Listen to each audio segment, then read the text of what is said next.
Hoje, infelizmente, esta comissão tão importante funcionou como comissão de Constituição e Injustiça. Porque não votar hoje o pedido de prisão do Chiquinho Brazão é uma injustiça que machuca, mais uma vez, vilipendia toda a história e trajetória de luta da Marielle. Foi argumentado de que o caso não era para o Supremo Tribunal Federal. Ora, deputado Fausto, o problema é que houve uma obstrução da justiça. Quem deveria investigar estava em conluio com quem mandou assassinar. E a obstrução de justiça é um crime permanente. Se é permanente, ela aconteceu há 6 anos, aconteceu ontem, hoje e amanhã ia continuar acontecendo. Quando você interrompe um crime permanente, é o caso de flagrante. Isso é o mais básico do básico. E é por isso que a competência é do Supremo Tribunal Federal. Porque quem estava fazendo isso era um deputado federal, junto com o conselheiro do Tribunal de Contas, junto com o delegado que deveria estar investigando. E avanço, se não tivesse ocorrido a federalização, esse crime até hoje não teria sido apurado. Agora que a federalização deu retorno, deu resposta, até os aliados do ex-presidente querem pegar carona. É um caso curioso do Bolsonaro. Passou 4 anos, não investigou, não federalizou, e agora ele quer dizer que ele queria ter feito. Abra um parênteses. Ministro Flávio Dino da Justiça, há pouco mais de 1 ano, na sua posse, ele disse: nós vamos descobrir quem matou Marielle. Hoje é ministro supremo, não compõe o governo. Presidente Lula apoiou essa decisão. E sem a federalização provocada pelo governo do presidente Lula, a elucidação desse crime odioso não teria acontecido. E aí chegam algumas pessoas fazendo a interpretação literal e dizendo: não, tinha que ser flagrante, não cabe prisão preventiva. Não é verdade, porque o Supremo Tribunal Federal tem um entendimento pacífico desde 2015, no sentido de que a prisão preventiva, neste caso, se equipara à prisão em flagrante.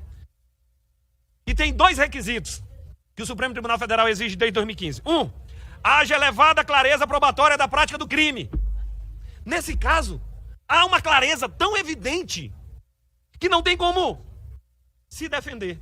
O acusado, quando fala, ele piora a sua situação.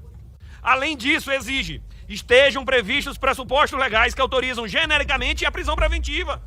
E a prisão, deputado Mongas, é justamente para a preventiva: garantia da ordem pública, conveniência da instrução criminal e aplicação da lei penal. Quem obstrui a investigação por diversas vezes, com queima de arquivo, com conluio com a Polícia Civil, obstruiu ou não obstruiu? Cabe ou não cabe prisão preventiva? A resposta só pode ser uma: cabe.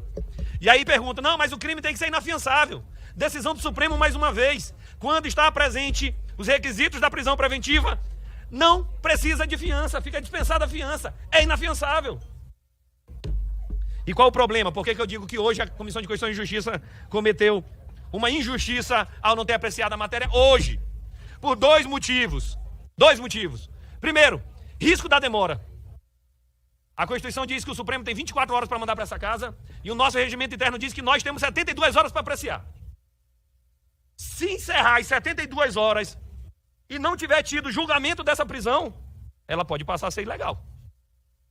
E se ela passar a ser ilegal, o deputado pode ser solto. Por quê? Porque quem deveria julgar não vai fazê-lo no prazo de 72 horas. Olha o risco da ausência dessa homologação dessa prisão preventiva. É transformar uma prisão legal em ilegal. É como se nós fôssemos, nesse momento, estivéssemos numa audiência de custódia, temos que apreciar uma matéria, temos prazo, e nós estamos dizendo: nós não vamos fazer isso. Nós não. Outros membros da comissão. E o outro risco. Sabe por que no fundo pediram visto e adiaram isso aqui para abril? Sabe por quê? É numa tentativa de diminuir a pressão popular e fazer com que em abril seja relaxada a prisão. Mas nós vamos avisar desde agora: a pressão popular não vai diminuir. Nós não vamos passar pano para miliciano. Nós vamos aumentar a pressão para que, de fato, essa prisão seja julgada o quanto antes. Esse instituto é tão importante que não é do deputado. Esse instituto é importante porque ele defende o parlamento. Esse instituto é para quando há excesso e perseguição do judiciário, o parlamento pode dar um basta. E tem que ser imediato. Tem que ser na hora. Não é uma imunidade para o parlamentar. Não, é uma proteção para o parlamento.